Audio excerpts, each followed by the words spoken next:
नमस्कार दोस्तों, मेरा नाम है दीपक कुमार और आप देख रहे हैं बिहार दैनिक। आपको पता होगा कि पिछले 7 दिनों से जो है भारत और पाकिस्तान के बीच जो है गरमा-गर्मी तना-तनी चल रहा है। उसी बीच जो है पाकिस्तान अपना अलग बयान दे रहा है और भारत जो है अलग अपना बयानबाज़ी ही चल रहा है। कुछ मतलब विशेष प्रतिक्रिया दिखा नहीं। बाकी जो भी लोग अवैध रूप से हमारे देश में रह रहे थे पाकिस्तान के लोग, उन्हें भेजा जा रहा है और भी सेनाओं को छूट दिया गया कि आप हमारे भारत की सेना जो भी करना चाहे कार्रवाई दुश्मन मुल्क के लिए वो कर सकते हैं। सर आपको क्या लगता है कि किस प्रकार से भारत सरकार ने मतलब लोगों को खुश करने के लिए या फिर जो सेना को छूट दिया है उसमें कुछ लगता है कि कुछ काम अच्छा से कर पाएँगे? कोई काम नहीं होगा। देखिए, ये नरेंद्र मोदी जो है ये बेसिकली जुमलेबाज और हवाबाज प्रधानमंत्री हैं। ये सिर्फ लोगों को मतलब मूर्ख बनाने के लिए किया जा रहा है। अब देखिए, हमला हुआ पहलगाम में, कश्मीर में हमला हुआ और प्रधानमंत्री को जाना था कश्मीर, तो प्रधानमंत्री पहुंच गए मधुबनी, बिहार पहुंच गए। बताइए, कश्मीर में तनाव है, बिहार में चुनाव है। इसका मतलब कि आप पहलगाम घटना का आप चुनावी फ़ायदा उठाना चाह रहे हैं बिहार में। ये तो बहुत गिरी हुई राजनीति हुई, आप लाशों पर राजनीति कर रहे हैं। तो प्रधानमंत्री एकदम मतलब लगता है गिद्ध की तरह काम कर रहे हैं। जैसे गिद्ध लाश को देख के, मुर्दा को देख के खुश हो जाते हैं, ऐसे मोदी भी लगता है कि लाशें गिरती हैं तो प्रसन्न हो जाते हैं कि अब तो हम बिहार का चुनाव जीत जाएँगे। जैसे पुलवामा का चुनाव 2019 में आतंकी हमले पर भाजपा जीत गई। भाजपा अब सोच को लार टपक रही है कि अब बिहार का चुनाव हम पहलगाम इसमें जीत जाएँगे। ये कोई मतलब इनके पास कोई रणनीति नहीं है। देखिए, कूटनीतिक इस पर भारत अलग-थलग पड़ गया है दुनिया में। अभी खबरें आ रही है कि चीन और तुर्की 2 देश पाकिस्तान के समर्थन में खुलेआम आ गए हैं। चीन ने अपने मतलब लड़ाकू विमान पाकिस्तान को भेज दिए हैं, तुर्की ने अपने लड़ाकू विमान पाकिस्तान को भेज भी दिए हैं? भेज भी दिए हैं, तुर्की ने तो भेज दिए हैं। तो ये स्थिति जब आ गई है, इसका मतलब कि कूटनीतिक विफलता है आपकी। भारत अलग-थलग पड़ गया है। तुर्की तो कोई ऐसा नहीं कि कोई आतंकवादी राष्ट्र है, वो तो तटस्थ जैसा राष्ट्र मानता है। लेकिन आपकी कूटनीतिक विफलता है कि आप अलग-थलग पड़ गए हैं।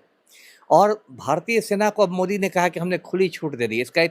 इसका क्या मतलब कि इतने दिनों तक आपने उसके हाथ पर बाँध के रखे थे। इसका तो अरे सेना को तो खुली छूट रहती ही है। ये कौन बात हुई? और उस आपने देखिए पेगासस के मुद्दे पर सरकार ने कहा कि ये राष्ट्रीय सुरक्षा का मामला है। हम इसमें कोई जानकारी किसी को नहीं देंगे। और अभी हो रहा है कि कोई भी फ़ोटो होता है मोदी की बैठक के साथ सेनाध्यक्षों के साथ, तुरंत सोशल मीडिया पर वायरल किया जा रहा है। ऐसा दिखाया जा रहा है कि हम कोई बहुत बड़ा काम करने जा रहे हैं। और मोदी से क्या होगा, देखिए पूरी सेना को मोदी ने खोखला कर दिया है। सेना में नियमित बहाली बंद हो गई है।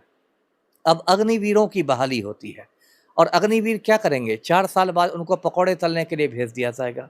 उनको ना कोई पेंशन की सुविधा है अग्निवीरों को, ना कोई इसकी सुविधा है ग्रेच्युटी की, ना कोई उनको उनका हेल्थ इंश्योरेंस है, कुछ नहीं है। तो बताइए, इतना बड़ा देश है हिंदुस्तान, आबादी के हिसाब से दुनिया का अब नंबर 1 देश हो गया है। और क्या इतने बड़े देश की सुरक्षा अग्निवीरों के हाथ में रहेगी? बड़े-बड़े रक्षा विशेषज्ञ उसका विरोध कर रहे हैं कि ये गलत हुआ है। और सरकार कहती है कि नहीं, हमारा खजाना खाली है, हम लोग कैसे देंगे अग्निवीरों को पेंशन, क्या देंगे? तो मतलब समझ में नहीं आता है ये देश किस दिशा में जा रहा है। इत मतलब ऐसी बात में बार-बार देखिए, अभी राहुल गांधी ने, विपक्ष के नेता ने संसद का विशेष सत्र बुलाने की मांग की है।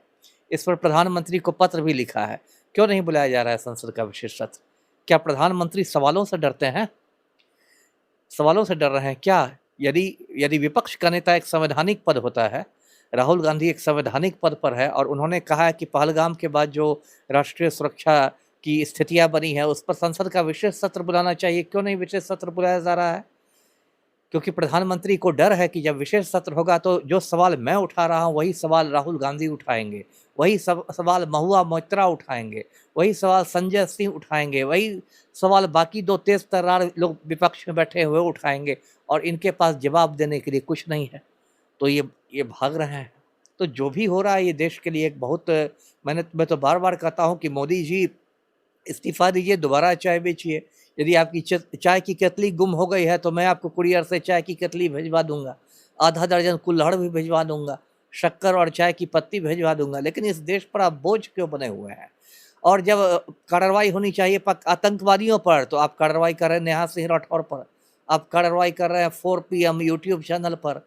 आप अपने देश की आवाज़ को दबा रहे हैं, लोकतांत्रिक आवाज़ों को दबा रहे हैं। आपने अघोषित आपातकाल की स्थितियां पैदा कर दी है।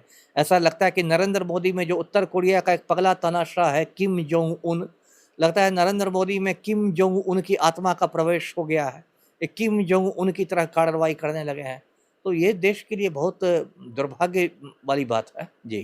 जी देखिए बहुत बड़ा कदम उठाया है नरेंद्र मोदी ने, जितने भी लोग हैं पाकिस्तान में रह रहे हैं, यानी कि पाकिस्तान के नागरिक भारत में रह रहे हैं, उन्हें भेजा जा रहा है।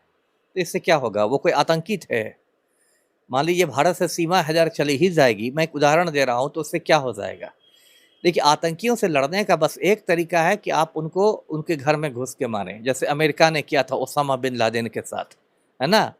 और आपको वो नहीं हो रहा है तो आप किसी-किसी पर ये दिखा रहे हैं, और गोदी मीडिया में आपके जो दलाल पत्रकार बैठे हुए हैं, वो तो पत्रकार हैं भी नहीं, पत्तलकार हैं। मोदी के जूठे पत्तल चाटने वाले लोग हैं। वो पत्तलकार एक ऐसा बना रहे हैं माहौल। अब कोई लिख रहा है पत्तलकार कि इस बार तो बलूचिस्तान पर भारत का कब्जा हो गया। बताइए क्या ये बात है? मणिपुर आपसे संभल नहीं रहा, कब्जा कर लीजिएगा बलूचिस्तान पर। किस देश की जनता को मूर्ख बनाया जा रहा है? ये तो बिल्कुल लग रहा है कि देश की जनता को इन्होंने मूर्ख समझ लिया है। इसी तरह चीन ने गलवान घाटी पर कब्जा कर लिया कई साल पहले। लद्दाख में गलवान घाटी है, वहाँ बिहार रेजिमेंट की तैनाती थी, 20 जवानों को मार डाला। वहाँ जो कर्नल संतोष बाबू थे वो शहीद हो गए, और मोदी ने इतना बड़ा झूठ देशवासियों से बोल दिया कि ना कोई घुसा था ना कोई घुसा है। बताइए, देश का प्रधानमंत्री इतना बड़ा झूठ बोलता है। अरुणाचल प्रदेश को चीन भारत का हिस्सा नहीं मानता है, वो कहता है कि नहीं वो दक्षिणी तिब्बत है। अरुणाचल प्रदेश में चीन अवैध रूप से गांव बसा रहा है, और इसलिए मोदी चीन के खिलाफ एक्शन नहीं लेते हैं, क्योंकि इनके जो मालिक हैं गौतम अडानी, उनका हज़ारों करोड़ रुपए का निवेश चीन में है। तो अडानी का मुनाफा ना बर्बाद हो जाए, अडानी के मुनाफा पर ना चोट हो जाए, इसलिए गौतम अडानी को खुश करने के लिए चीन के खिलाफ कोई एक्शन नहीं हो रहा है इस देश में। कहाँ जा रहा है ये देश? सर पाकिस्तान का जो बॉर्डर पंजाब से सटता है उसे बंद किया जा रहा है, और जो गुजरात का है बॉर्डर उसे खुला ही छोड़ा जा रहा है। वही ना, ये बच्चों की बात है ना। 1965 की लड़ाई में दर्शकों को बता दूं, 1965 में जो लड़ाई हुई थी, वो जो गुजरात के पास पाकिस्तान का बॉर्डर है, कच्छ के पास, वहीं से हमला हुआ था। यदि बॉर्डर भेजना है, ये तो हुआ कि आपके घर में 4 दरवाजे हैं, आपने चोरों से बचने के लिए 1 दरवाज़ा बंद कर दिया, 3 दरवाज़ा खुला हुआ है। पता नहीं कौन इनके सलाहकार हैं, और एक चाय बेचने वाले जाहिल के हाथ ये देश पहुंच गया है। अब क्या होगा इस देश का? कोई रक्षा विशेषज्ञों से बात नहीं की जा रही है। मनमाना निर्णय, जिसको कहते हैं ना, तुगलकी फरमान दिया जा रहा है। तुगलकी फरमान, ये होगा, वैसे होगा, ऐसे होगा।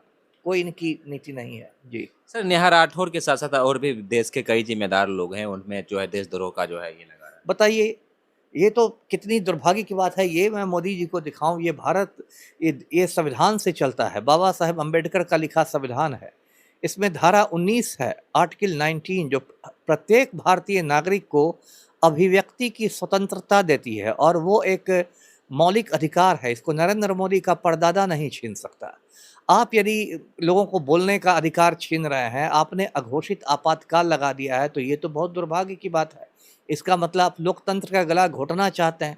इसका मतलब कि मोदी जी जो बकवास करते हैं सब लोग सुनते रहे और हजूर हजूर करते रहे। ऐसे ऐसे लोकतंत्र थोड़े चलता है। लोकतंत्र में पक्ष है तो विपक्ष भी है। कैसे आप किसी का अधिकार छीन सकते हैं? उल्टी सीधी बातें हो रही हैं कि नेहा सिंह राठौड़ को विदेशी फंडिंग हो रही है। गौतम गौतम अडानी जो नरेंद्र मोदी की फंडिंग कर रहा है, उस पर कब बात होगी? तो ये सब बहुत दुर्भाग्य है। देश को तानाशाही की ओर धकेला जा रहा है। इसका पूरे देश में प्रतिरोध होगा, प्रतिकार होगा। लेकिन सर यहाँ देखने को ये भी मिलता है, जो हमारे देश के लोग हैं, आम जनता, वो भी नेहा सिंह राठौर को कुछ इस प्रकार से तनाव, मतलब इस प्रकार से उसे जलील करने का काम कर रहे हैं, उनके कैरेक्टर पे ना जाने क्या क्या कमेंट कर रहे हैं देश के आम जनता। पहली बात, आम जनता नहीं कर रही है, वो कुछ भाजपाई दल्ले हैं, भाजपाई के दलाल हैं, जिनके दिमाग में सिर्फ गोबर और गोमूत्र भरा हुआ है, और इसलिए वो मतलब एक महिला के बारे में भद्दी भद्दी बातें कर रहे हैं। यदि मान लीजिए आप किसी वजह से असहमत भी हैं नेहा सिंह राठौर से, तो आपको तर्क वितर्क करना चाहिए, ना कि सड़क छाप भाषा बोलनी चाहिए। देखिए, ये भाजपा का आईटी सेल है, और ये लोग, इन लोग की पुरानी आदत है कि जब ये लोग लॉजिकल नहीं हो पाते हैं तो पैथोलॉजिकल हो जाते हैं, तब गाली गलौज पर उतर जाते हैं, ट्रोलिंग पर उतर जाते हैं। इससे कुछ नहीं होगा। आज ऐसे तो मैं घोर नास्तिक हूँ, लेकिन आजकल मुझे नेहा सिंह राठौर में दुर्गा के दर्शन होने लगे हैं। जी। बहुत बहुत धन्यवाद सर।